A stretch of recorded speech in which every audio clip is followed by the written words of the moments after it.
What is going on, everybody? Welcome to the Games for Life podcast, where each and every Saturday we're discussing all things games. One of your hosts, Jarrell, with me is my co-host, my right-hand man, my ABXY, Arthur. What is happening, dude? That's me. Far Cry 6 and a lot of not sleeping. Yeah, so this is a really exciting time, I would say. We're getting into the depths of October. A lot of betas are out, or a lot of games. Broketober's here. Yeah, exactly. Broketober has arrived. A couple things got pushed back in our favor, but at least we got a couple of betas at our disposal, and then some games actually came out. Yep. And obviously, I want to ask you about Far Cry, but before I do, Okay. Be sure to like and subscribe on our YouTube channel. Hello, by the way. We got a lot of great content here on the Games for Life podcast, so please be sure to do that. Arthur is the main man running the Twitch here for Gamers for Life, so if you want to check out his Twitch streams, which I know you do, or if you want to check out our audio podcasts, if you want to get more of the episodes here for Gamers for Life, and then just anything related to Gamers for Life, go to linktree.com/Gamers for Life. It's our one-stop link for all of our stuff. And here at the Gamers for Life podcast, we read the news while you can watch or listen to what you choose by clicking on the link within the description of the time codes for the episodes, if you're on Spotify or if you're on YouTube. It's a great way to get to the certain segments that you want, or if you just want to listen to the whole damn thing, you can do that as well here at the Gamers for Life podcast. And one game that you were very excited for, Arthur, has arrived. Far Cry 6. I didn't play Far Cry 4 Coupe. I played it solo. Played Far Cry 5 Coupe with Victor. And then kind of doing a hybrid both right now with Far Cry 6. And love it. I'm like 20 hours in. The tutorial's not technically too long. Okay. But not the second tutorial, but how could I put it? Like, the game has now started. Yeah. Takes a while. Like, put it this way. The way to describe the map, it's kind of like, it's like an archipelago, like a collection of islands. The way I described it to you, it's like if the Philippines combined with like Isla Sorna from Jurassic Park. Yeah. It's like, because every different area has like zones or like, so they kind of like Far Cry 5. They made it where like this part of the map is ran by this general. This part of the map is run by this general. This part of the map is run by that general. Kind of like Far Cry 5. Like this part of the map is ran by the crazy sister with drugs. This part of the map is this guy. Blah blah. Yeah. And it takes, like I said, even like the tutorial ends, but you're still like in the prologue zone. Yeah. Like Act 1, so to speak. And then after like literally 7 hours of us playing, we're like, okay, the game has now begun. Like, like the game's telling you, like, wham, the map opened up, and you're like, because at first you look in the map, you're only able to zoom out so far. You're like, this island's really small, and then the game starts, and you're like, like, okay, it just expands out quite a bit. But it's so fun. And I was telling you, the biggest thing I think they missed of their marketing is their soundtrack and the true feel of the game. Like Giancarlo Esposito so far is like kind of like a great villain. He's like dictator of the island, but there's just so much random stupid fucking stuff. Like like the prequel, like not the prequel, the pre-order gun, regardless of what version you bought. I bought the highest one because I was hyped for this. I wanted everything for the animals. I was like, oh man, little Chorizo gets a different, little Chorizo gets spikes on his wheelchair. Like, fuck yeah, I want that. And but regardless of that, the prequel gun I mentioned to you a while back, they showed during the trailer during E3, actually no, right before E3, is the Macarena gun. It's pretty much like it's like a CD deck that shoots CDs. But it treats like but like I said, it treats them like a record player. It's like the needle's on, it plays, you shoot it, the needle stops, plays it again. I'm like, that's not how CDs work, but no one fucking again, that's not how CDs work, but no one cares. Does it like decapitate people too? I haven't done an actual decapitation, but the game is pretty fucking gory. Nice. And then so I mentioned how it was advertised with like drama and it's all about the story and like, oh, it's all about a revolution. Dude, Victor and I were playing last night during a stream while Victor was drunk. It was the start of his vacation, his like long weekend, so fuck it. Shout out to Victor. And we're playing and a helicopter starts shooting us and we're just like, is that La Vida Loca? Fucking the soundtrack to this is so cool. There's a bunch of Cuban-esque music because it's like again it takes place in like a fake Cuba. Okay. But something about the first impression of like me with my drunk friend and a helicopter shooting us, all sounds like dancing in the rain, upside inside out, living in Loca, and it's like I can't fucking sing, but you're just like, what the fuck's going on? And and we're petting Guapo, our pet alligator, nice, or Chorizo, the pet wiener dog that's in a little wheelchair. Yeah, fucking by far like. I used to think about games doing pets right. That's like the most adorable design for a dog I've seen in years. One, it's a little tiny wiener dog, and it's like a wiener dog, like half wiener dog, half chihuahua, because that's smaller than any wiener dog deserves to be. It's fucking tiny. Yeah. And then its back legs are, it's like, and then its back half is in a wheelchair. And so there's just so much stuff. There's a couple new mechanics I didn't think I was gonna like at first, because I was like, new, different. Right.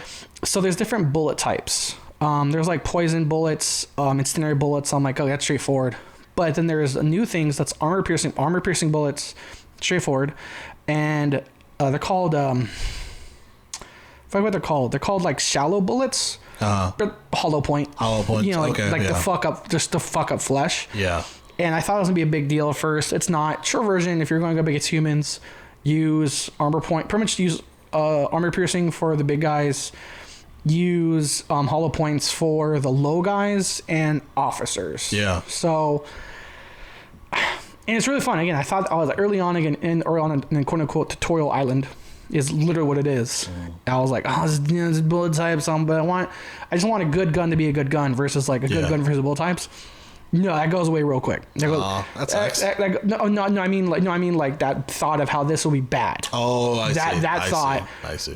That thought went away real quick. Again, from the soundtrack and stuff, and then, again, I just think the marketing focused on like the super drama, but again, in comparing this to Far Cry 5, this is Skyrim with guns. Yeah. And like Skyrim was like, okay, let me go to Whiterun, do that story quest to quote unquote start the game, and ignore the story quest for 100 fucking hours.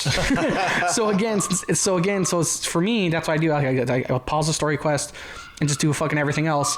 And so it's like I'm not really experiencing too much of the drama or too many cutscenes when I see they're really good. I'm just experiencing me headshotting guys, shooting dogs, fucking killing guys with hazmat suits with fucking Macarena CDs. So I get like, if they're let's say they're new, when their first DLC drops, and if they were to have that with like Ricky Martin's La Vida Loca in the background, that I would say is more accurate feel of the game. Right, more appetizing too. Probably. Yeah, because I think it would drew more people in, because we know what Far Cry is. Far Cry is like crazy action, like of course good villains, yes, good story, but again, since it's an open world RPG, arguably, I would argue 85% of your gameplay is the not story. Right. It's just running around. This being a Ubisoft game, climbing towers. There's towers. Liberating bases and checkpoints and shit. So it's like there's like it's advertising dramatic story. But when I'm in like a Cuban hatchback with a machine gun running away from a tank and a helicopter, that's a more accurate description of the game you're getting. It's like hey alligator, hey Guapo, go kill that guy. My albino mountain lion, go kill that guy. That's an accurate description of the feel of the game. So again, I'm not saying the cutscenes are bad, I'm not saying the stories are good, just saying I really haven't played too much of it, but of the story. But it's just so much fun. Nice, man. Let me ask you: Is there bow and arrows in the game? Yes. I know, okay, nice. Because I know, like contextually, like it would make sense if there wasn't, but they're just so damn fun. And I'm glad you asked it, because I love bows. I told you I judge games based off their bow mechanics. Good bow mechanics. I don't use my bow too much, only again because I have a flamethrower, a CD launcher, and a flame pistol. So, but I mentioned bullet types. I mentioned there's tanks, there's helicopters that can really fuck you up. So I kind of went Rambo and made my bow EMP arrows. Oh, okay, so it's nice. like, oh shit, there's a helicopter. Oh no, whatever shall I do? And it's just like one arrow just brings down like a fucking like a Russian style helicopter. One thing I'll say story-wise that was not hinted at all is kind of... So the game was advertised as like, the story is like a revolution's happening, right? Yeah. Something that kind of came out of left field is the game tells you how the revolution started. So pretty much the way to describe it is like, picture this like fake-esque... someone's blocking a driveway. Welcome to Long Beach. Someone, $5. Someone double parked in front of a fucking driveway, and you're like, "Why'd they do that?" It's Long Beach. See, I double checked. I was like, "I'm good." So it's not me. Real quick, I remember I heard more honking in Long Beach here in 1 month than my entire 18 years in Ontario combined. Well, that's a lot of honking. Yeah, dude. And also, I don't know if you remember my first apartment off by the Taco Bell. I lived off the corner of like 2 major streets. Remember that? Yeah. I was right by the bars and the Taco Bell. So yeah, a lot of it there. Oh, so sorry, you get honking in the background. But one thing I was hinted at all real quick is the story is, so this not Cuba. Yeah. Elected, or quote unquote elected, the main villain Giancarlo Esposito. He's great. Because this country had like a quote, like a kind of like a I can't think of the word, but like a super money. I can. There's a better word for like making money. I can't think of the word, like a economic rejuvenation, whatever. Yeah. Like a surplus of shit, because the story is they discovered a treatment for cancer via their tobacco plants. Oh, okay. But behind the scenes, the way they do this is they spray this poison on their tobacco plants, and since this is like by far the biggest source to the country's income, they're drafting and dragging people into the fields to work with this poison in the tobacco field. So it's like slave labor. It's like story of Monsanto or something. It's like, yeah, I'll say it's like a hint of slave labor and Monsanto. so that's kind of like the feel that sparked this revolution. Okay. He's forcing people into slave labor. And if you're like, well, what if they want to quit? Well, you really can't have, a dictator without the phrase, mass graves. Right, exactly. Execution. Yeah. You can't just let you go and to snitch on like the operation or something, Yeah, and in fact, the opening few minutes of tutorial, the opening 2 minutes of tutorial, some guy's like, man, fuck the government. And a random cop just shoots him in the face. Oh, shit. So again, that's a scale. That's the scale of the authoritarian situation in this area in Esperanza. It is. So again, so I thought that was a really interesting aspect of the story that wasn't mentioned in the trailer. So it's like, hey, we kind of discovered a treatment for cancer, but it also causes cancer. Yeah. Like I said, that's what it literally does. Is one of the guys that's helping you meet one of the NPCs. He's like dying of cancer because he was working in the fields and he had like a miniature revolution and freed his section of the fields, and now he's wanted. So it's really fun. The dialogue's super cool. A lot of Spanglish, a lot of Spanish. Yeah. You know me. I have vacation in Mexico when I can. I'm decent in Spanish. I tell people I don't know a lot. I know enough to talk to you. Yeah. And so it's like, oh, I know that. Hey, what's up, man? I know those words. And again, the soundtrack's cool. Even has that song Havana. Yes. From that one girl who I'm not going to sing. You got my half-assed Vida Loca. I'm not doing two. But again, a couple things about this game. If you're still on the fence about it, they got away with abilities and just doubled the fuck down on crafting. Okay. Nice. So, and also like equipment too. Like there's equipment sets. Like this helmet has more defense against fire. New backpacks or larger backpacks. Backpacks are gone. Oh, okay, they're gone now. Backpacks are gone. It's all about crafting. It's all about crafting your weapon set, like your weapon type, your armor type, and then building up your camps. Okay. So it's like if you like, I like playing sneaky. There's no skill set for sneaky, quote unquote, but there is an armor set for stealth. Okay. There's weapons for stealth. Victor likes his fire and his machine guns. He can, again, there's things that like you can carry more machine gun ammo. You do more damage with fire. Hey, you're shooting fire. Far Cry has always had that thing where like if you shoot the ground on fire, a fire fucking spreads. So again, there's armor sets. There's armor sets for fire defense. So again, they got rid of skill sets for armor. Again, just doubling down on crafting. armor, and gun styles. Nice. It's Sounds like a lot of fun. I mean, it's fun. So yeah, it definitely sounds like it was worth the purchase. Definitely, a lot of gameplay seems like there. So, kudos to you, sir. Well, on the other side of the fence for me, one of the things that circulated between today and tomorrow is the Battlefield Open Beta, Battlefield 2042 Open Beta, and I was definitely looking forward to play that. And I gotta tell you, even though there's a couple of issues with the beta, which I will go in deeper a little bit, first impressions, it's fun. I mean, I know as far as just like the game looks beautiful. I'm really glad that I upgraded the 32 gigs of RAM. You did that not too long ago. I remember for this game. Yeah, because I was talking to Prime. Shout out to Prime. He was on, I want to say it was episode 9 of Gamers for Life. The Animus episode, so check that out, audio episode if you're curious.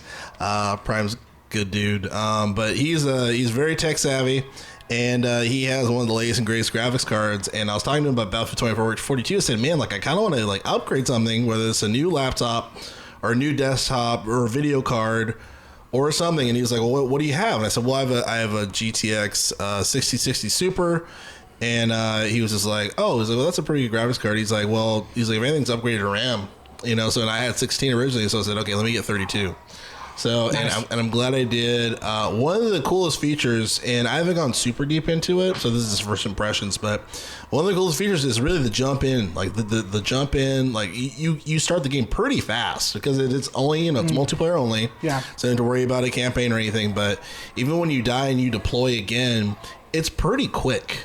Good. It's pretty quick. That was a big complaint. That was a big complaint with Battlefield 5. Yeah. That was a big. I remember because going from Battlefield 1 to Battlefield 5, the time it took for you to get back into the fucking game, and also spawn points. Oh, okay. Spawn, because like in Battlefield 1, you could spawn in a squad. You could spawn here. Battlefield 5, they fucked that. Damn. So that was a big that was one of the many criticisms of Battlefield 5 was getting into the game fast. Okay. Yeah, so they absolutely fixed that, at least from the beta's perspective. Good. The game looks really nice. Mm-hmm. Really nice. And I think only thing that's available for the beta is a conquest, I believe. But it's a large fucking map. It's a large map. I mean, super large. And then even just contextually from a beta standpoint, the game looks like it's in nice shape. Obviously, I'm really big on sound effects when it comes to first-person shooters. Like, if it doesn't sound like a gun, like, it's like, what the fuck am I playing? But, everything sounds really distinct and everything. The first, thing I was in, it was some kind of weird jet, thing that I ended up crashing. But it was pretty fun. It was pretty fun. Now, obviously, I know we talked about off-air. Not everybody had the same experience. There was a popular Twitch streamer, his shit blew up, right? The Russian Badger, he came up known through via Rainbow Six Siege. Now plays handful of everything, and he has I showed you his tweet in terms of the specs. In terms of the specs and hardware he has the highest of the highest, the new of the new, and his computer, his setup literally caught on fire. Jesus, oh my god. And from what I heard from a lot of people are saying is or at least via the beta. Again, this is a beta. This is why 2.0 is why we have a beta. Yeah. Game fun. In case something blows up. Game fun servers bad. Our game fun servers can be better. Yeah. Also, no fires. It's really just a quick side tangent real quick. You mentioned gun sound effects. I remember the hard opposite of that is unless the gun sound effects are so stupid they're funny. One of my favorite games ever, I know we always do, I feel like once per episode we have to go down the nostalgia train. I'm going back. Medal of Honor Frontline. That was the one which I would argue to this day has one of the best D-Day missions of any D-Day mission. Medal of Honor Frontline. Oh, when I played that was intense. Yeah, the Medal of Honor Frontline, I would argue, has one of the best D-Day missions of any D-Day mission game, period. But of course, when you beat the game, you unlock all these cheats, and one of them is sound effects of pew pew, clang clang, it's just pew pew, and there's another cheat too was finger guns. Or maybe that was I don't remember if it was two separate cheats of the finger guns or that was the same thing. Yeah. Of a guy using a finger gun going pew pew, some guy just going click and then reload and pew pew. So that's hilarious. Something about sound effects need to be realistic, or they're so almost like a movie. if they're so stupid, they're just funny. It's like Police Academy all over again. That's funny. Oh yeah. Oh god, that'd be a good like DLC or something. Is have that actor just do or like an April Fool's thing or something. Just have I forget his name. Yeah, me too. But everyone knows the Police Academy guy. Just have him do as many sound effect assets as humanly possible. Oh my god, we need our support. It's coming in.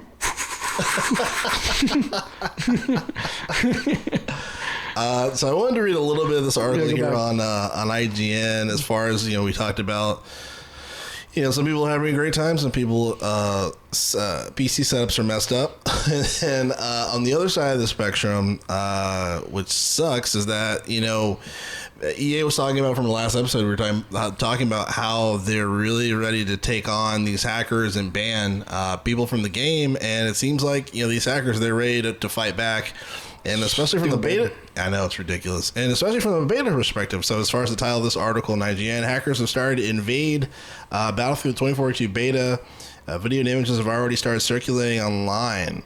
And then looks like Tom Henderson, who's the journalist here and the author of this article, he tweeted out, at least 2 individual hackers provided now are offering wallet hack, aimbot, and several other cheats for Battlefield 2042. Easy cheat has been cracked for 2042. I'll have a story up later today. So they already cracked and the easy anti-cheat, which sucks here. And then just to read this little snippet, it says, although hacks are not as sophisticated as those that struck the Call of Duty Vanguard beta a couple weeks ago, footage online shows wallets, aimbot, and several other cheats. So far, we've identified 3 individual cheat providers providing cheats for Battlefield 2042.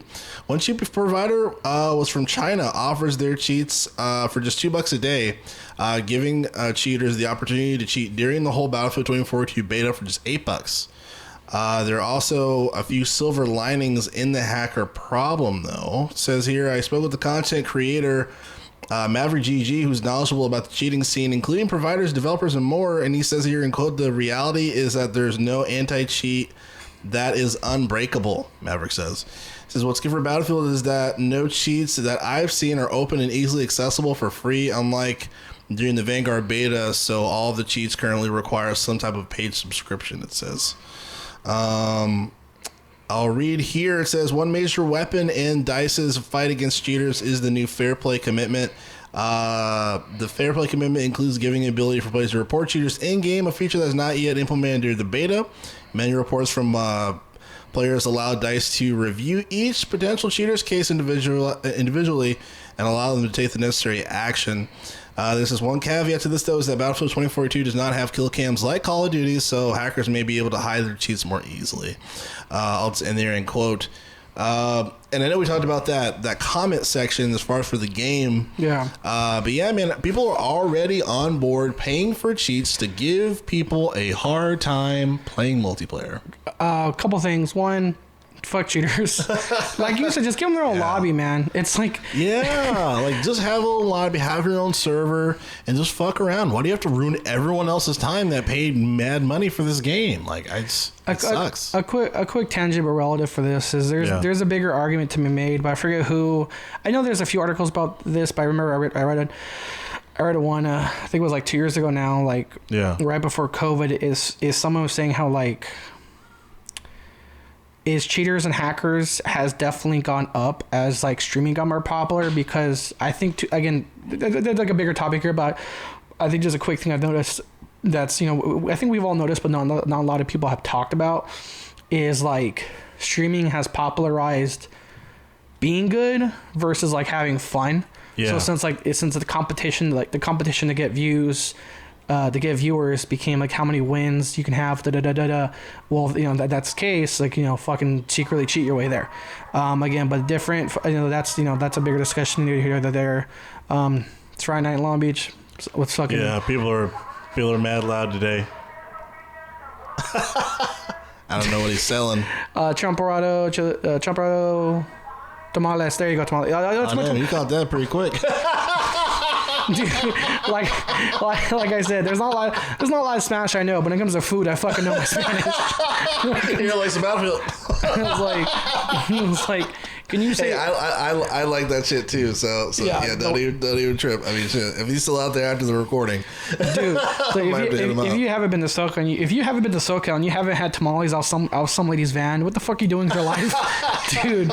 Van tamales are the shit. Yeah. You get this nice old lady. It's like a couple tamales for like $5 or 2 tamales for like $5, whatever. If it's not from an old lady, I don't trust the tamales, man. It's got to be from an old lady, dude. Yeah. And so real quick back to the cheating thing. I started laughing. When they said these things are from China, because I was laughing there. I'm like, well, y'all motherfuckers can only play 3 hours a day. Right, exactly. They're like, hurry up because I gotta close this. And the other thing too, this has come up here and there.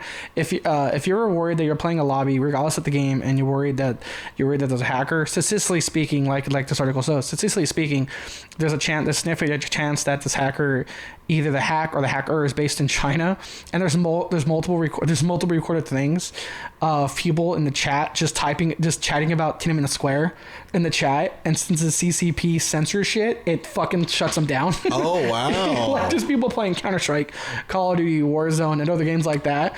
That just start talking about April 15th protest in Tiananmen Square. Like, wow, that's wild. And they all of a sudden just disappear from the lobby. So that's one way to get them out of here. Yeah. Shit. So again, if you're playing any game or upcoming Battlefield, and chat is an option in the game, or even messaging them, like, hey, this, like, that's the hacker, cool, just message them, hey, what happened on April 15th in Tiananmen Square? Player's been removed from the lobby. That's wild. Yeah. One way or another, we're gonna get you fucking hackers, man. I was like, oh, it's from China. It's like one you can only play for a couple hours a day, it's like another reason why I'm really proud to be an American. And 2, it's like, okay, you gonna hack me, motherfucker? April 15th, 1989. Reminds me like Independence Day or something. You gotta go up the ship's anus. Yeah, it's fucking just Randy Quaid. Just drop some history knowledge in chat and see how many players drop from the lobby. That's wild, bro. And then speaking of, unfortunately, these hackers are just on a roll here. And speaking of streaming, it seems like Twitch is in some trouble as well when it comes to when it comes to hackers. And according to Engadget, it says here that Twitch's source code and streamer payment figures have been leaked following hacks. This hacking group claims to have the entirety of Twitch.tv. It says here that hackers have accessed Twitch and leaked a vast amount of company data, including proprietary code, creator payouts, and the entirety of Twitch.tv. Twitch confirmed the breach in a tweet Wednesday morning, but did not provide further details. On top of Twitch TV code, attackers said they stole the site's mobile, desktop, and console Twitch clients. They can also access proprietary SDKs and internal AWS services used by Twitch.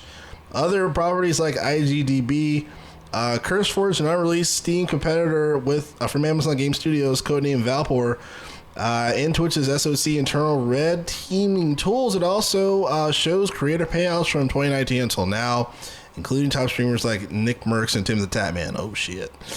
He's not even on Twitch anymore, but no, he's on YouTube games, right? He's on YouTube, yeah, with Dr. Disrespect. Yeah, so that's interesting. I'll just read this tweet here, and then we'll go from here. It says that we can confirm a breach has taken place. Our teams are working with urgency to understand the extent of this. We will update the community as soon as additional information is available. Thank you for bearing with us. End quote. I mean, dude, like, why? I just don't get it. Like, just to be a dick? Why are you doing this? Just to show, hey, we can do this? Like, is it standard ransom money? Well, I'm not defending it, but in terms of the larger community, Twitch has pissed off a lot of people because they're stupidly fucking inconsistent with their own rules. Yeah. Like, for example, like, remember, like, the bathtub streaming shit? Their rules are like, you can't show nudity, you can't show this, but also on their home feature page, oh, look, hot tub streamers, and it's like so some people are getting banned. And here's the thing with Twitch too. Sorry. Here's the other thing with Twitch too. When Twitch bans you, blocks you, suspends you, whatever, they don't give you a reason why. So or they give you a strike, whatever, it's like you have to figure out, you either have to figure out what the fuck it is, or email them to ask them what happened, and then they'll reply to you. So so they have a long history about this, and at least in terms of quote unquote making the mainstream news, what usually makes the mainstream news is their inconsistency with. I'm trying to think of the not T word because that's not allowed on Twitch, is the quote unquote female gamers where the game is like 1/5 the screen, and 90% of the screen is like the hot tub. Let me write my newest subscriber on my chest. Right. And again, even on their own guidelines, it's like that's not allowed, but it's on their feature page and blah blah. So again, Twitch has a long history of just pissing people off. DMCA strikes, all these things, not telling people why, inconsistent shit. And so to me, when I was like, because again, they have a long history, years of just pissing people off. For example, Dr. Disrespect got permanently banned. We still don't know why. He doesn't know. He doesn't know why. Wow. You know what I mean? I think he knows why now. He hinted like he knows why now, but again, that was after like him, like he was like, what? You know what I mean? Right. So, and again with this, it's like whatever. Another thing that made news, like, and then the news from this is like a few people that were like, they're like, oh help, I need please donate, and they're all of a sudden the next they make a YouTube video of like giving a tour of like their $2 million like fucking New York apartment. It's like, what the fuck? So like, wow. so that's how, again, that's in terms of a few streamers getting backlash. They're like, yeah, every dollar helps, every dollar helps. All of a sudden it's like a week later, like, oh, let me tour my $2 million apartment. And then, to a point, a portion of their main revenue from Twitch, because there's also branding, streamers get, branded with shit. Sure. But at least their Twitch income got leaked, and they're like, yeah, I don't think you need my $5 anymore, guy. Yeah, and another layer to this too is that they have been terrible with supporting Twitch streamers that have been just like racially harassed. Oh, a lot of streamers of color. They barely get any support from Twitch as far as for just to help filter those folks out. The hate raids. Yeah, the hate raids, man. It's a really big fucking deal. I see it all the time through Instagram, like talking to people as far as like a lot of creators are considering moving away from the platform too. Mm-hmm. So there's just, like you said, there's a lot of inconsistency with a lot of their rules. And if the hack is something to do with that, I guess I can have a better understanding. So yeah, definitely, cause it's funny, like there's a little bit of white privilege in this, but yeah, like as far as like Tim the Tap Man, he's like, oh, I just need to make a better living for my family and yada yada. And I'm like seeing his Twitch donations. I'm like, he just got donated, like someone donated like $100,000. Like, you're fine. Yeah. Again, like, shut the fuck up, Tim Tap Man. It's like, that's what I was, like someone tweeted out, was like so and so's income, again, just from Twitch, not including their G Fuel, whatever sponsorships, just their income from Twitch, like Twitch itself, not donations, but like Twitch pays them. Is like, and again, the tweet was like, I think you're okay without my $5. And real quick, the hate raids, as they trend on stuff to get more attention. To a point, I've to a point, criticize YouTube and Facebook. They at least have tools to prevent that, because like a lot of people, like a lot of tech savvy people, something you've heard in this podcast a lot is like, it's a quick fix. Like just ban, like put it this way, it's like okay, just be blunt. It's like they'll ban the word thought before they ban all this racist shit. Right. That's what their priorities are. Right. It's like good analogy. Like, that's why people are saying they don't care about you. They care about their money. Yeah. And their money is like, okay, they're making X amount of money from hot tub streamers. People are getting hated. We're gonna ban the word thought. Yep, that's solve the fucking problem. Yeah. Like, no, you're right. That's a great example you make. So yeah, it's fucked up, man. And that's, again, so again, to a point, like I said, I've criticized YouTube and Facebook, to as a company, whatever. But again, like when it comes to Twitch, again, it's like, again, people are like, hey, help us, this is happening, we got you. again, often they ban all these other words, and it's like, right, these are still green lit. Yeah, like you need to block these fucking people and all the bots around them. And here's the thing too. Like, okay, they're mainly bots, right? Again, that's an easy fix. Yeah. Like I was watching, I forget who. I watched like Angry Joe's show, and they were mentioning how, like, one of their viewers, what's up, Ice Maker?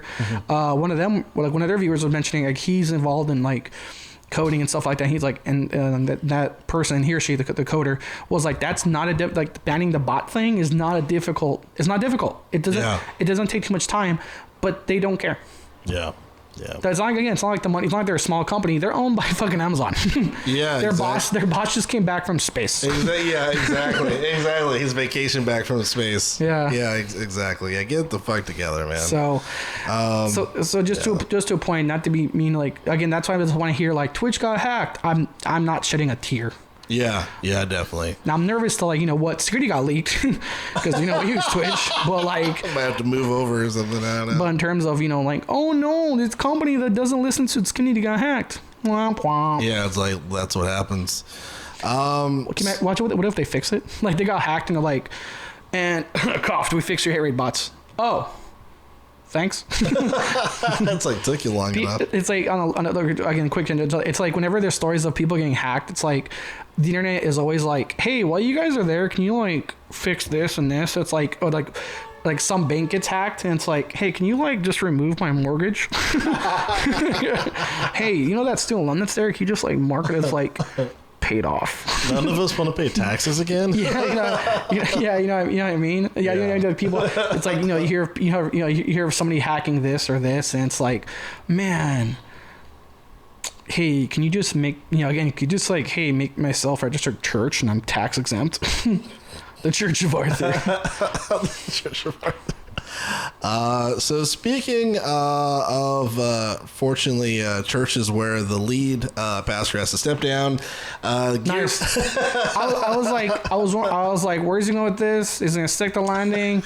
All since like boom, like the 98 Olympics, the white girl that like stuck the landing, but she broke her leg. Stuck the landing. Good job, Drill.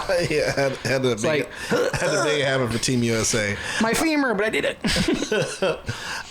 So unfortunately here, this is a very sad day a little bit to me, just because, Arthur, we've been familiar seeing this guy's face representing Gearbox for quite some time. And obviously I want to get your thoughts on this, but just reading the article here from IGN, it says Gearbox's Randy Pitchford steps down as Gearbox Software president, remains as Gearbox Entertainment CEO. So it says here in a snippet of the article, which I'll read. It says here, Gearbox Software has announced former Chief Technology Officer Steve Jones will now serve as the new president of Gearbox Software following the leadership shuffle. Gearbox Entertainment co-founder Randy Pitchford will serve as CEO and the president of Gearbox parent company, and the shift will focus towards film and TV as the president of the newly formed Gearbox Studios. Was that confusing? Well, buckle up. Basically, the video game development of the wing of Gearbox responsible for games like Borderlands will now be run by Jones. Meanwhile, Gearbox's parent company, Gearbox Entertainment, which was acquired by the Embracer Group earlier this year, will be overseen by Pitchford. Let me see if I can get any quotes here from Mr. Pitchford. It says here, says in a tweet, Pitchford further explained that he'll be responsible for, in quote, high-level creative business strategy, while also serving as a hybrid chief creative officer where necessary, meaning Pitchford will still offer guidance on various creative projects at Gearbox.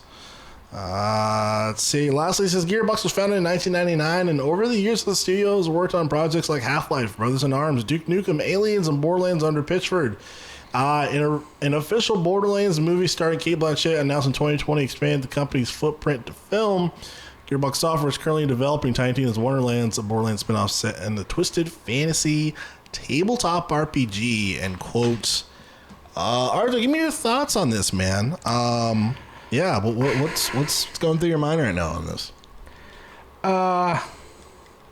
So, I mean, I kind of want to, at first impression, I would say, I'm a little happy, but I can't say the word like I hate the guy, because he played a major role in one of my favorite franchises of all time. Yeah. But I'll definitely say, following the hyper success that was Borderlands 2, I don't know if he got corporate-y or his inner secret jackass came out. But no, but I mean like not only as to a point like a company, but like just as a character, like not a character game, but like as you know, like character, like morals, kind of like started to fall. Like there was kind of like a fall from grace there. Like for example, you know, like Borderlands 3 was a financial success, yet he held the bonuses from the developers. That's right. That was a big conversation we were having prior. Yeah. And you know, like we said, you know, the gaming industry arguably is like a contract based industry. What I mean by like contract based, like it's you know, it's like to a point, you know, hourly salary, but a significant amount of developers, you know, need these bonuses. Yeah. And you know that's like a significant portion of their income when it comes to stuff like this. Like, hey, you're gonna make a game, okay, well, you receive X amount if it's good, and that X amount really financially helps. And so like, you know, and then he did this thing where like a lot of people do that I do not fucking recommend, where for like a few months he just lived on Twitter just replying to like random people. Oh, wow. And you never want to do that. Yeah, that's one way to go insane. Because even then it wasn't like constructive. It was like, hey, I mean, like me, it's like, hey, you know, the Borderlands 3 bought like to a point, like what I said, and I agree with, the Borderlands 3 bosses weren't as strong. It's like we went from Handsome Jack to prankster streamers or any picture. It's like, hey, fuck you, man, you have to buy the fucking game. And it's like, well, Jesus, dude. Oh, wow. You know what I mean? And he went in this rant about animal cruelty, and it was like, what the fuck? And so reading this, scroll up to the top real quick. Yeah. So he steps down as the software president, aka the gaming side, but he's remaining as the entertainment CEO because he wants that movie money. Yeah, seriously, he sees the potential in the Borderlands film. And we were talking right before we were recording, bringing up the conversation that I mentioned following E3 was, you know, where do we see Gearbox in like 3 years, like post Borderlands? It's like, you know, and it's like, you know, it's like if you ask Randy Pitchford that question, hey Randy, where do you see Gearbox in 3 years? Are you gonna keep milking Borderlands, or come up with something original? And like the Homer meme, he just backs away slowly into the bushes. Just, Yeah. And even back to that question, that worries me as a company. Like, what, like post, like 1 year after Tiny Tina's launch, what is Gearbox gonna do? I know, right? Yeah, they're gonna do an official Borderlands 4. Tiny Tina's Wonderlands 2. Yeah, again, like sequel of that. Again, like milk Borderlands or IP. And like I said, the original IP, their other IPs weren't exactly bad. They just didn't stick the landing. Yeah. Like, you know, Battleborn, right? Yeah, Battleborn was just a shit timing of a launch. For example, like to compare it to Half Baked. I love Half Baked, but Half Baked was a flop in the movies because it came out the same day as Titanic. Yeah.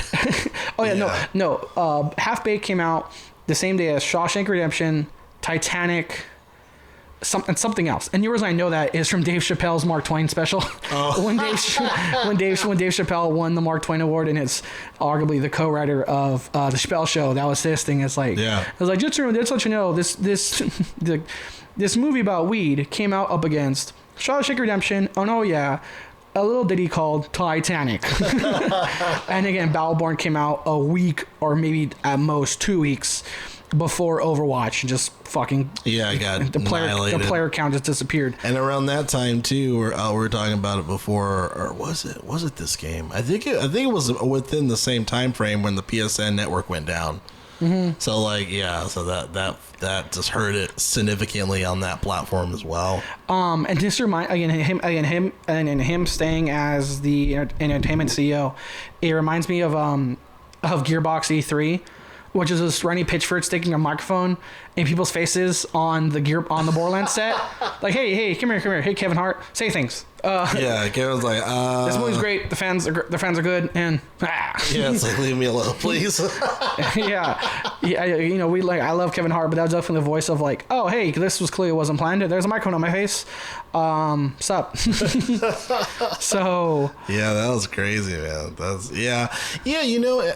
I'm glad you mentioned that, Arthur, because I think that brings a little more to light as far as just like holistically him as a leader. I think I was just so attached to his passion for Borderlands, and wanting it to succeed. But when it comes to like the backlog of everything, when it comes to like those bonuses being held, and then just kind of like his approach, like when it comes to social media, it definitely kind of it almost makes sense that he would step down. That he just doesn't really have a vision. I feel like to me it seems like he never really had a vision for it, and then that's why it seemed like they wanted to be bought by somebody, and Embracer Group was like, hey, we'll buy you guys for X dollars or whatever it was. Because remember, Borderlands 2, by far their most successful game, not only as a franchise but as a company. Yes. I mean, like I said time and time again, that was Anthony Birch's baby, not Randy Pitchford's baby. Yeah. Borderlands 1, he played a heavy role in that, and that's again that's a weird thing too. Is like when you watch interviews with him, like pre, during, and after Borderlands 1, and then pre, during, after Borderlands 2, that he's so passionate. Like again, I can remember one of my favorite interviews is like somebody was playing it while they're having an interview. They're like, "Oh, how does that feel?" And someone's like, "Oh, there's no fall damage," and he's like, and then they're like, "Why'd you do that?" And Randy Pitchford just gave the most simplest answer. Would you have fun? Would you have more fun if there's fall damage? No. So there's not. I'm like, that's just a simple but such a good answer of like, it's fun. Make this game fun. And then whereas like, bam, after Borderlands 3, oh, you know, like the game, go fuck yourself. You don't have to fucking buy it. I'm like, dude, what is that? Again, that's what I'm like. It's like, there's a whole team. It's like that does this, right? Or a community manager that does this. Because both as a company and as a person, he was somebody that I respected a lot. Because I saw a lot of interviews with him, and he just seemed so genuinely passionate, happy. Like he liked his job. Like he liked the fact he can say he's the software president of Gearbox. He's involved in making this game. And then like a few months after Borderlands 3, you watch these fucking interviews and it's like, it's either it's like a flip of a coin where it's like surprise, he was just he was a closeted jackass this whole time, or like this again, like corporate stress got to him, not on the exact same level, but almost like a Chappelle.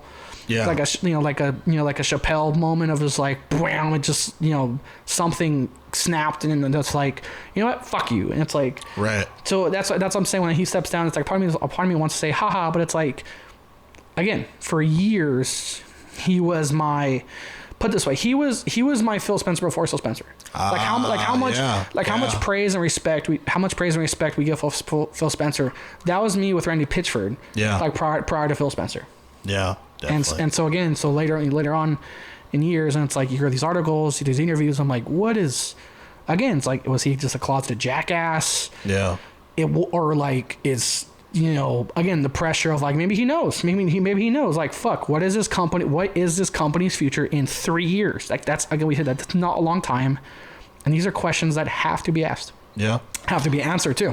Yeah, exactly. No, you made a great point. Absolutely. So, maybe this is a better position for him. And I like how you said that before Phil Spencer, it was Randy Pitchford for you. And before Phil Spencer, it was Hideo Kojima for me. You and the PlayStation side. And moving along here to the next article, which I find very interesting because I know in general Konami and Kojima do not usually fuck with each other these days because, they're not working with each other usually. Because Kojima has his own studios and Konami said or at Konami, or he left Konami. According to Games Radar, it says here that Hideo Kojima reportedly is consulting on the Metal Gear Solid 3 remake. It says that Virtuous might have recruited the series creator to help guide the remake, which I find very interesting and exciting, and I'll explain why. But it says here, Hideo Kojima will reportedly consult on the rumored Metal Gear Solid 3 Snake Eater remake. Just below, you can see a new claim on the leaker Millie A self-possessed industry analyst who has lately been corroborating a number of reports surrounding Konami in particular. Today, the leaker claims that Metal Gear Solid series creator director Kojima will help guide the MGS3 Snake Eater remake through production in an advisory role. It says the leaker attributes this decision to Konami president Hideki Hayakawa, understanding that the MGS3 Snake Eater remake stands a better chance of selling well with Kojima attached to the project. The claim also clearly asserts that Kojima isn't directly involved with the development of the remake, but will merely act as an advisor to the new developer. I'm gonna end there because we already kind of know the rest of the stuff. I find this very interesting, and I feel like it's relatively plausible. The reason why I say that is because there's that whole fuckery of Death Stranding director's cuts where I was like, hey, the director's cut, and Kojima was like, this isn't a director's cut. I had nothing to do with these changes, these updates, yada yada, but yet he was still kind of supporting the release of the game in general. He's even signing copies, shown on the Instagram. But when it comes to Metal Gear Solid, I feel like Snake Eater was one of the last Metal Gear Solids that he really, really liked personally, at least for Snake Eater, that I can say. Like a true passion project for him. Yeah, because I think a lot of us forget he wanted Metal Gear Solid to be over decades ago. Like, I think around MGS3 he wanted the series to end around there, but he kept kind of getting pushed to extend the series. He was like, all right, fuck it, I'll make another one, and kind of like trying to wrap it around, and then it just got crazy convoluted. But he wanted the series to end a while, and like you said, Arthur, which I think is right, he did have a passion for Snake Eater. I think it is smart that that they would reach out to him. Supposedly, we don't know if this is a fact, that this would happen. And I will say, if he is involved some way, shape, or form with the Snake Eater, I will consider getting it as well. Snake Eater had a lot of, for that particular time, it had a lot of mechanics and features that were kind of like, it was state of the art and also like kind of new to the playing field of PlayStation. So. Yeah, I mean, I didn't know you can climb a ladder for that long. And then they did it. It's like, oh god, I got bit by a snake. I need some medication. I'm hungry too. Oh god. I'm half grinning through this because you mentioned how you want to make a clip of me versus Apple. You gotta make clips of Jarrell and the Kojima rumors. Yeah, I know. I mean, again, I'm not against rumors. Just when it comes to Kojima. There's so many. There's so many. I googled Kojima rumors and I'm just like, I'm getting articles from like fucking 2016. So like, but again, to a point that says a lot about his games and and his art and his storytelling. I mean, as long as as much as we joke about how long the cutscenes were in Guns of the Patriots, that game is amazing. Yeah. And you say he wanted to end. You say he wanted to end years ago. You mean he wasn't hands-on for Metal Gear Revengeance?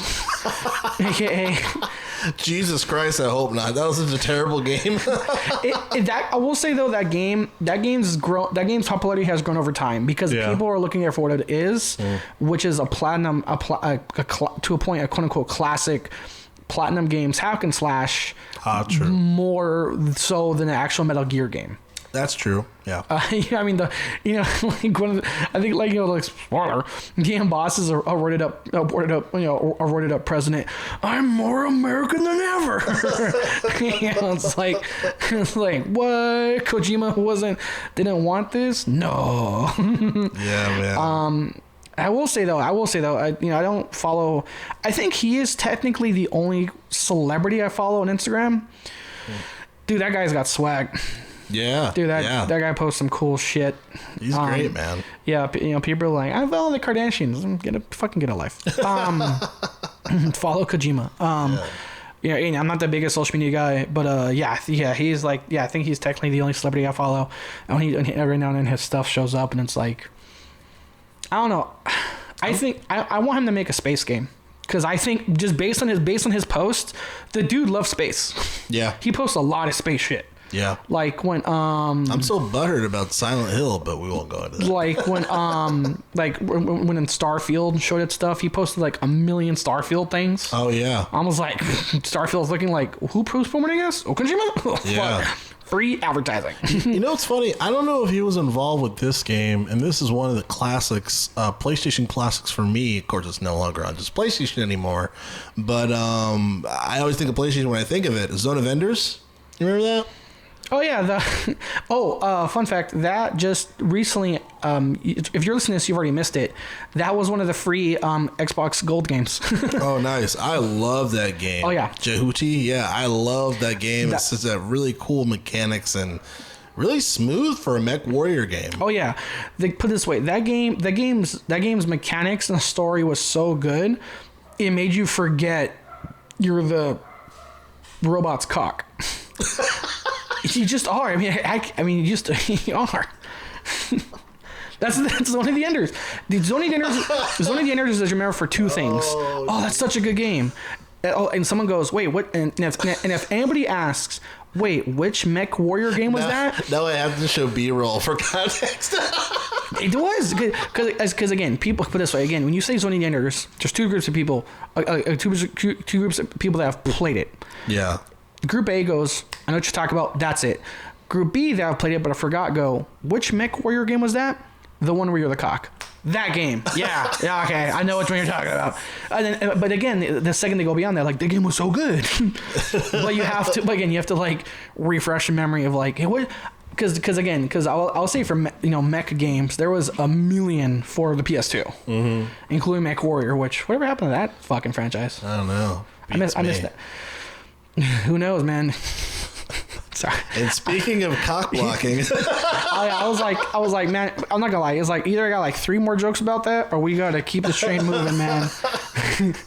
Speaking of cock blocking, as far as for President Jim Ryan to not want these indie games, and he wants all expensive blockbustery games and wants to block us from the indie games and the these games that were great but not like Uncharted. Real quick, can you mute me?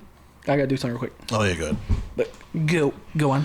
All right, so to continue on here, PlayStation boss. Well, this is from Kotaku, by the way, and this is actually a coherent article. Surprise, but it says here that PlayStation boss wants change he's not willing to make. It says here header here. Head of PlayStation wants to expand its reach with expensive games on hard to get hardware. And the article starts off here. It says, yesterday, PlayStation boss Jim Ryan said that he wants his company games to one day be as prolific as music or movies.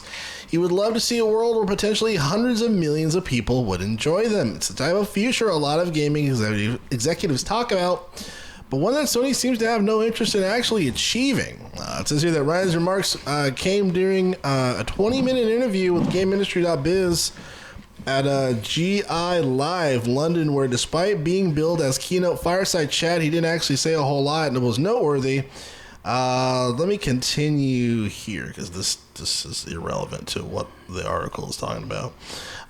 So it says here that the company hasn't made video game streaming a centerpiece, nor has it bet big on PlayStation Now the way Microsoft has with Game Pass. It doesn't release many small games or mobile games, and the company only just started bringing some of the biggest blockbusters to PC years after they originally came out. It's no fault of Sony's that a pandemic has led to manufacturing shortages and upended global supply chains. But even if you can find a PS5 in stores, it represents the high end of console gaming, and when compared to the Xbox Series S, Nintendo Switch, and Switch Lite. I want to get this. Here we go. This is the article I want to fucking read. So it says here, or the section of it says here in quote, he says Sony's focus on exclusive blockbusters has come to the expense of niche teams and studios within PlayStation organization, leading to high turnover and less choice of players, reported Bloomberg in April. Instead of investing in smaller teams to pursue more experimental projects, Sony has reportedly doubled down on remakes and sequels of its most successful series. Japan's studio, responsible for a range of intriguing smaller projects during the PS3 and Vita days, was downsized and reshuffled around earlier this year. And some independent developers complained over the summer that Sony can be difficult to work with compared to Microsoft and Nintendo. Ryan spelled out the ideology of the heart of modern PlayStation in an interview with TMT Post around the same time, saying, quote, players only remember best games rather than okay games, he said. He said, if it is a best game, players want a sequel, and they will also want to buy a sequel, as no one really cares about a game that is only okay. I'm going to end it there, end quote. Jim Ryan, you are showing how little market research you are doing to a great bucket of your target market that you really need to focus on, buddy. Not everyone wants to fucking play Uncharted. So it's this is what worries me, and I think when it comes to these big titles, focusing on these big titles, I think it is important that obviously you have to approach those.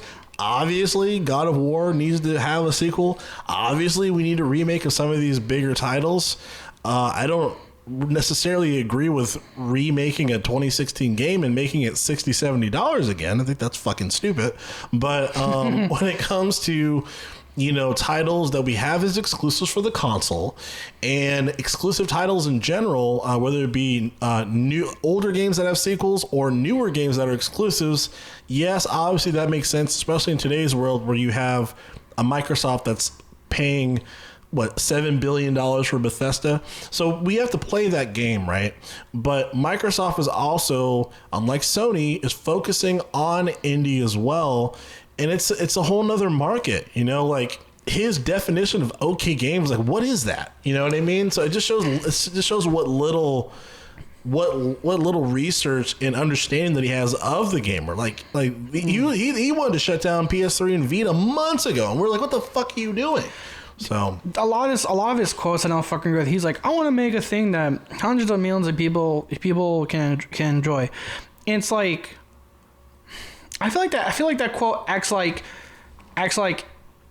his current customers, like me included, like us included, like one, we're not enough, and two, gaming hasn't become the world and industry that it already is. Mm-hmm. So for him to say like, I want to do this with hundreds of millions of people, like that's now. Like motherfucker, how many fucking shows or movies are coming from your games? You know what I mean?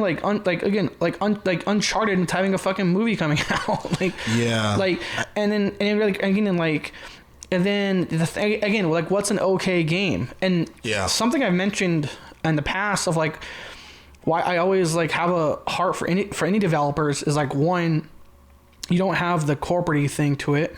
Like whether it's microtransactions or just weird shit of like throw money at it and see if we get money back. Fucking gaming. Yeah. Fucking Google Stadia. Yeah. Not to a point, like arguably almost everyone was indie. Mm-hmm. Or and these companies need to grow, but before they grow, they need to fucking start. Yeah. A company that I mentioned now that's quietly becoming a AAA fucking competitor, Obsidian. But again, where Obsidian is now is not where Obsidian was a couple years ago. Obsidian was looked at as like the small backup, like, hey, finish these touches, finish that, and they're like, and it's like, okay, cool, we'll do that, and then like, little by little, but versus Knights of the Republic 2, fucking Fallout New Vegas, fucking and fucking Outer Worlds 2 with Avowed coming out, and it's like, again, like these indie developers had to start somewhere. Fucking No Man's Sky, which is if you haven't played it, it's an amazing game. Like it's still getting awards here and there because of its expansions. By the way, like amazing soundtrack too. Amazing soundtrack, and something to mention. Even recently, as like 2 months ago, that game's still getting updates. That game is still getting legitimate, massive support and everything. Nice. Mechanic updates, and again, that started with a team of like 12 people. Yeah. So for me, supporting what Microsoft is doing of supporting these indie developers, they're planting the seed now for what these developers can be 5-10 years from now. Yeah. Because remember we said the gaming industry. I'm not saying it's slow, but like it's not uncommon for a game for a company to make a game now. And then make nothing, or make a game that comes out 6 years from now. Yeah, because that's just a time lapse of games versus like movies. Games take longer. Yeah, And so again, by supporting these indie developers now, you're potentially, by supporting this quote unquote okay indie game now, you're potentially getting that fucking crazy godlike Uncharted, Last of Us, God of War like game 6 years from now. Yeah. Because of the support and the financials they got in their little indie game 6 years prior. Before No Man's Sky, it was Danger Dave. Yeah. You know what I mean? Yeah. So I mean, again, that's why. So we mentioned sometimes how companies will make like an indie like game to get their foundation for their true passion project.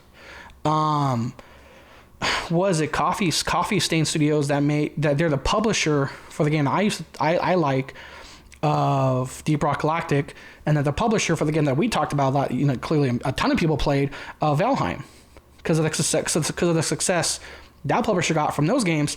They're able, they got a big financial back, and they got bought out, I forget, by somebody. I think it was Microsoft, actually. And then again, that's a stepping stone to like their next big endeavor. Yeah. And so by Sony clearly saying like, oh, we only, kind of like passively aggressively saying, we just want that big home run. Okay, well, how many fucking people, how many people, not to give like too much of a sports analogy, how many people can do like walk on home runs? Yeah. You're gonna get the guy that's gonna get a few doubles, triples first before he becomes that grand slam hitter. Yeah. And not everybody's gonna bat 1,000. Yeah, exactly. Yeah. You make a really good point, Arthur. You make a really good point as far as for, not focusing on these indie developers. They could be the next fucking, Naughty Dog. I think you make a really good point there. Yeah, I think for me, it just goes back to the sentiment of you want X hundred millions of people to play, play on PlayStation, but that's not how it works. You have different buckets of people. There's certain people that just want to buy X game and that's all they play, but it's like, let's not forget the indie gamer, I think soon this is going to bite them. I think soon this is going to be a big mistake. Obviously right now, the PlayStation is obviously doing well. Obviously they need to make more consoles.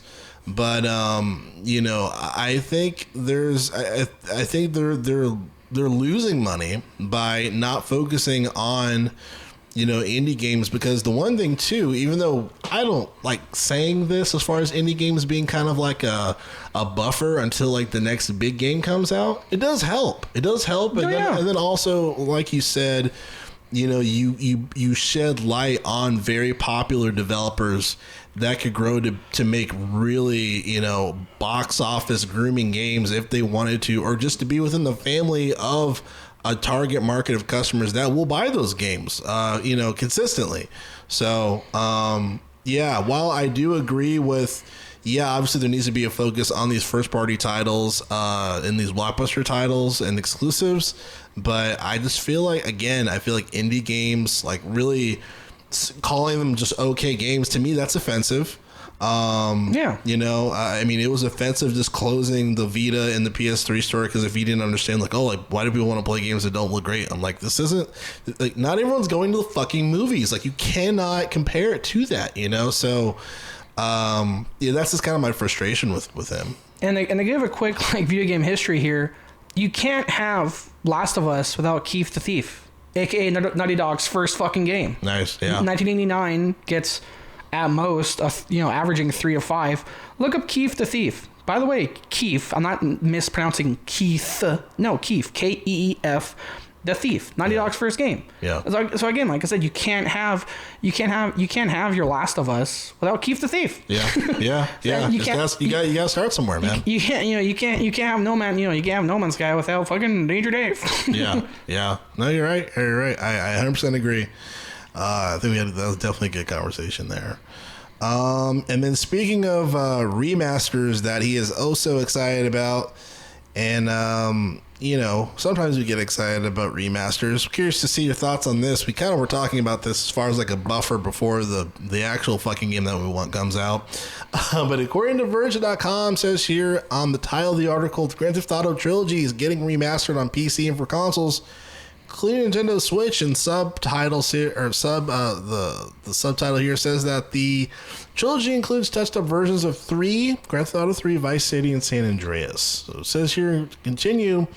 After rumors of Rockstar Games has confirmed that Grand Theft Auto 3, Vice City, San Andreas are getting HD remasters. They'll be released in a package called the Grand Theft Auto Trilogy, the Definitive Edition. The collection is coming to PC via Rockstar Games Launcher, PlayStation, Xbox, and more surprisingly, Nintendo Switch. It will come to iOS and Android as well in the first half of 2022. Pricing and release date has not been shared.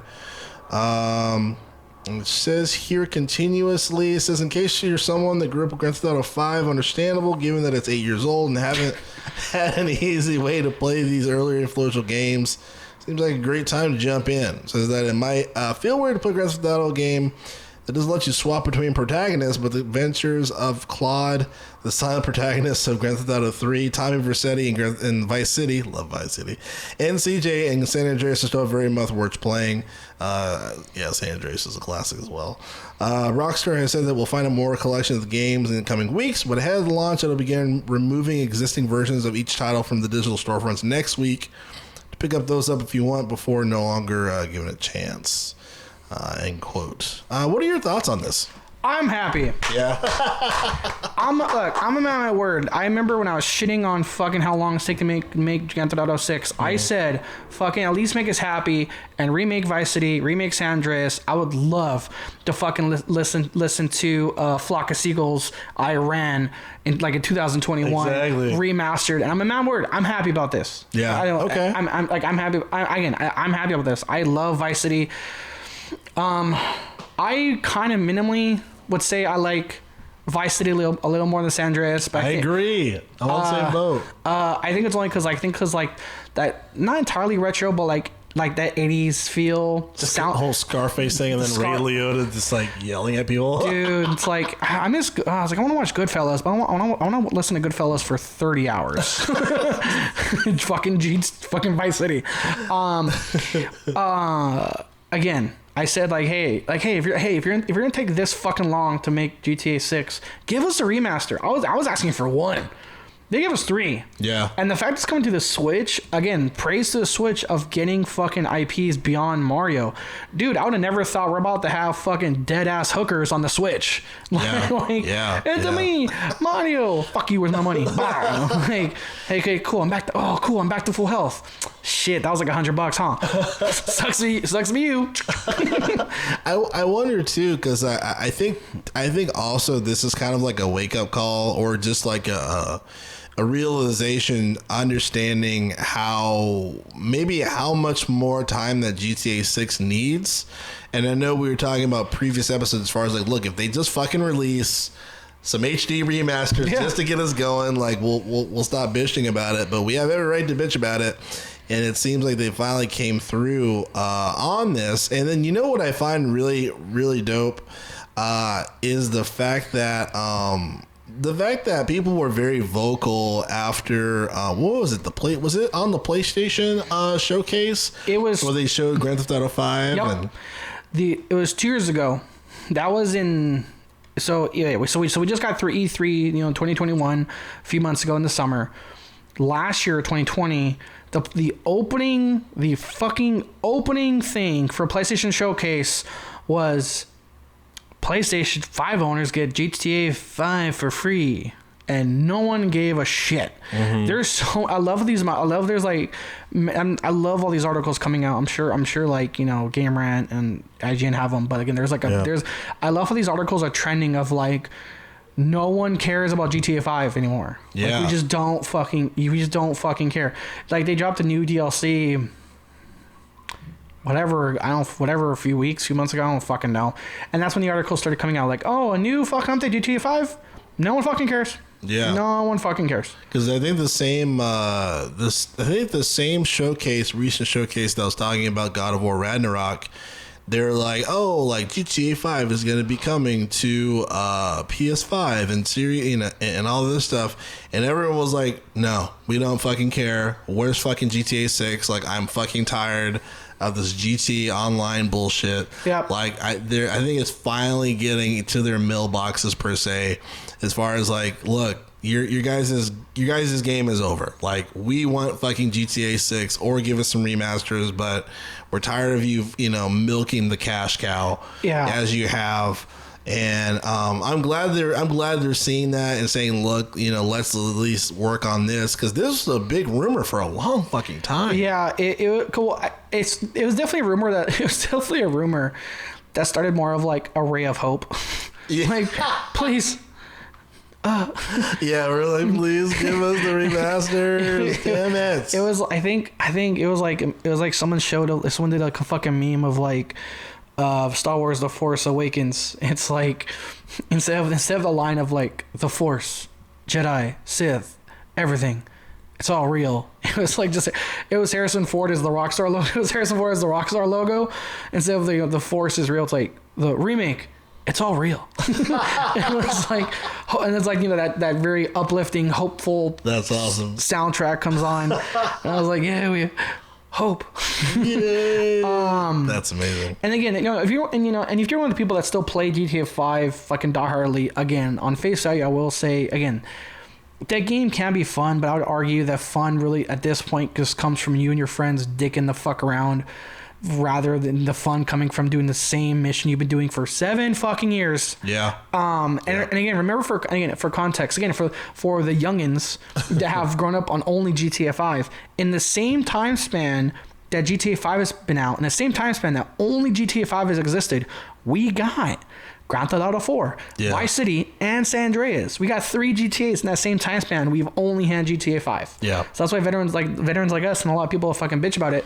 Whereas people are like, it's only been 8 years, guys. It's you don't even know. Yeah, exactly. You don't even know. Exactly. Like, we got huge fucking games. Yeah. Again, we got Ray Liotta fucking yelling at us, fucking going back to Liberty City as a Russian, and then fucking coming back to SoCal. Yeah, in the same 8 years, we've only had time to do the same fucking heist. Yeah. Oh shit! Oh god! We finished the heist and the server crashed. Fuck! Give me half an hour to connect back to you guys. Yeah. I still hate that. Every single, like 90% of the time, me, Ivan, Victor in the group did a heist. One, if not all of us, would always drop out. And again, same shit. We knew the second we dropped, quit the game, restart the game, reconnect to the fucking server, wait for the fucking server to connect, and you're like, cool, that was cool. Hey, we finished the mission. God, I love waiting 15 minutes to play another fucking mission. Or make phrase, I love fucking relaunching my game, taking 15 minutes every time we finish something. It's ridiculous, dude. Unacceptable. Yeah. So at least when it comes to this, we get something. But yeah, to me, this just shows how far back GTA 6 is. But hell, if I would rather play one of these games than do GTA Online like any day of the week right now. I bet you what's going to trend again, like EA, like people like me, a significant amount of people. I'm not saying everybody, but a significant amount of people are teaching EA a lesson. Tweet about it, be hyped about Battlefield, but don't pre-order it. Hold the line. Hold the line. I wonder if that's going to trend again for GTA 6. No pre-orders. No. Stand strong. We waited 8 years. We waited 8 years. They're to fucking learn. Like 2 towers or something. Yeah. Real quick, what's the release date? You said 2020. You said 2022. But was there a time of year? That was for the mobile versions of this. But they technically didn't say a release date. It said sometime this year. There's only 2 months left in the fucking year, so I don't know why they don't have a release date yet. Flip of a coin. Heads November, tails December. Exactly. So we'll see what happens here, man. But that's going to wrap up the Gamers for Life podcast. Not too much in the ranks here. Was there anything on your end that maybe we need to cover, talk about, etc.? Yeah. Speaking again, something we hoped that would come to fruition. See-through controllers. I like that segue. That was nice. See-through controllers. For Xbox's 20th anniversary, has released a see-through plastic controller. That was nice. Yeah. And I want one. again, like we said, like Nintendo. Like again, I would argue, Game Boy Color was the king of that shit. Yeah. Of like, I got the see-through green, you have the see-through pink, I have the see-through blue. That see-through blue was hot, man. I love that see-through blue. Yeah, and again, even back during the late days of landline, when you would like. It was always like a gift present. Someone would give you that wacky, clearly bought from a child telephone. It was like yellow number, see-through fucking phone, red buttons. It was like clearly a phone meant for a child, but it was a real fucking landline. So whenever you went to somebody's house, they're like, someone's dad got that as a birthday present from their kid. It's like, ring, ring, hello, this is my clown phone. But again, I'm not, like back in my day, but no, seriously, like see-through shit's awesome. Like it is cool. Like, dude, if iPhone fucking dropped, like what are they? iPhone fucking 13 now? Yeah, I think you're actually right on the money. I think it's 13 now. No shit. Yeah, that was a fucking number out of my ass. If they drop, a case that was see-through, that would sell. Yeah. Oh, and again, something to mention, again, back in what we're talking about, how like.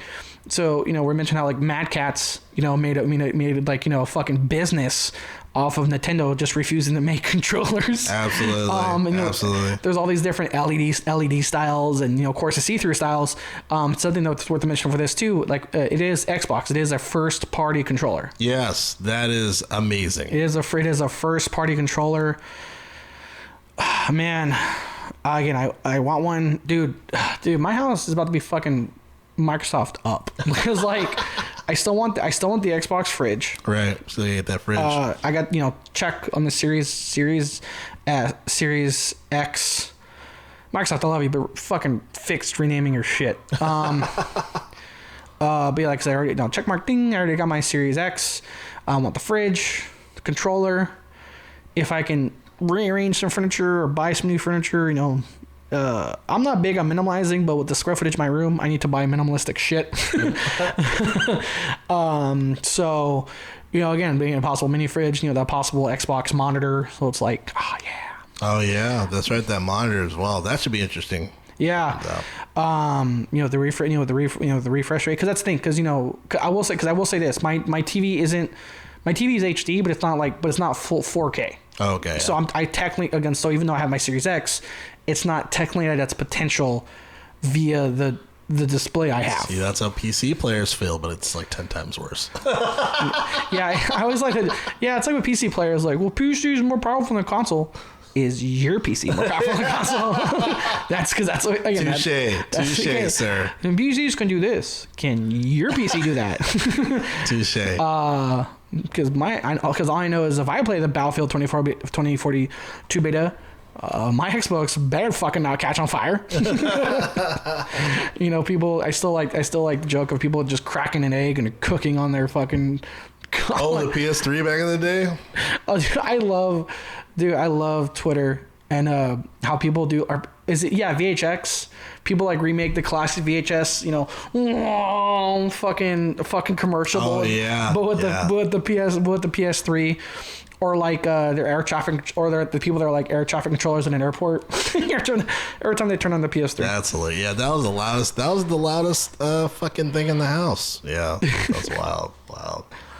All right, everybody. Well, that's going to wrap us up here for the Gamers for Life podcast. Again, each and every Saturday discussing all things games. I'm one of your hosts, Jarrell, and my co-host, Arthur Thomas. That's me.